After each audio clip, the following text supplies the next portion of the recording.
So homelessness and some of the unsavory sites that you see in San Francisco was not something that just came to light during COVID. A lot of this was exacerbated during the two and a half year pandemic / shutdown period. But prior to all of that happening, the seeds of all of these things were starting to kind of be sown here.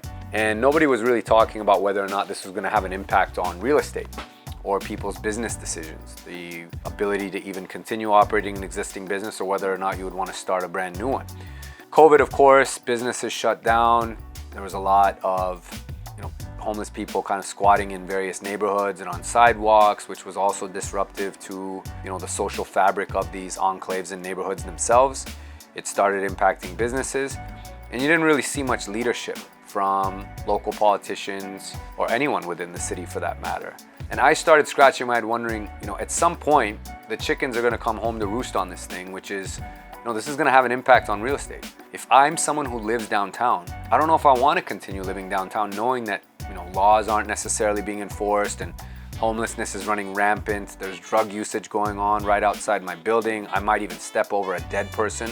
That's not an exaggeration. That was happening. I did it personally right here in Jackson Square. So this is not something I'm just pulling on here. So these were things, strong considerations that somebody who might own property would consider, and I'm going to leave here.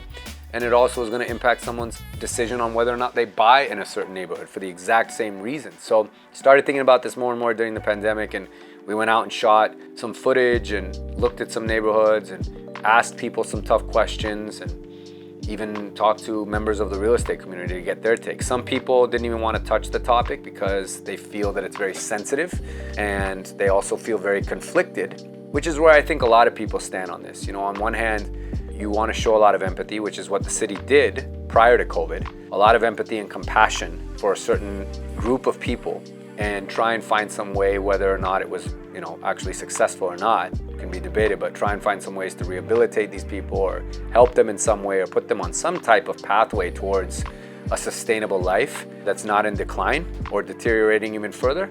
But along the way, this got messed up. And so, empathy kind of then turned to a little bit of confusion, and then that has turned to resentment for a lot of people, whether they voice it or not. But I didn't really want to sit silent on this anymore. So I've talked a lot about it on social. I've talked a lot about it with members of the real estate community to get, again, a sense of what they think. And my opinion is, in the long and short of it, yes, it has an impact, because I've talked to many of my clients and buyers, and it's one of the things they bring up when it comes to particular neighborhoods. Like, I don't want to be there because homelessness and crime is now rampant. And, what was a fast appreciating part of the city or a neighborhood and someplace that was super desirable, maybe now people are putting the brakes on their decisions to flock to those areas. So, and that's caused a lot of the migration outside of San Francisco into some of the surrounding counties, whether it's the East Bay or the North Bay or heading even further down south.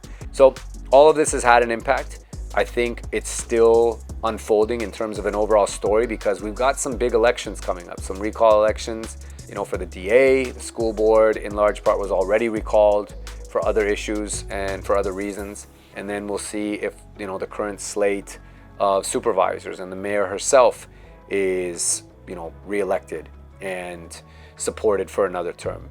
I think there's a price that people pay for being in charge, and whether it's right or wrong, or whether you agree with it or not, it's kind of inevitable. Whoever's behind the wheel when there's an accident, that's the person who's going to take the blame. Whether it was entirely their fault or not, or could have been the fault of the other driver, and in this case, could have been the fault of other circumstances.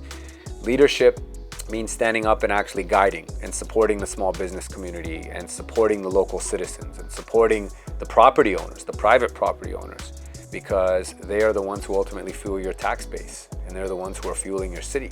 And if you're not standing behind them, then who are you standing behind? And I think a lot of people, myself included, really kind of felt like there was this void, and it still hasn't truly been filled. And again, this is what's still unfolding. We're going to find out in the coming months, and really see what the true direction is that this city and the Bay Area in general is actually going to follow. Are they going to go by the status quo of what's been happening up to this point, or are they going to really vote for a change in course? Because law and order, private property rights, general freedoms, and the basic security and safety of being able to wander around the city, at least in particular areas when you didn't even have to think twice about it. But now, all of a sudden, you're contemplating if you should even go there. Like, these are things now that are really gonna matter, and that's what's at stake here. So, and of course, all of this has an impact on real estate, and so that's my interest in it. So we'll see how the story unfolds. It'll be really interesting, but I think, you know, the impact and the ramifications and the results of it are gonna be pretty widespread felt.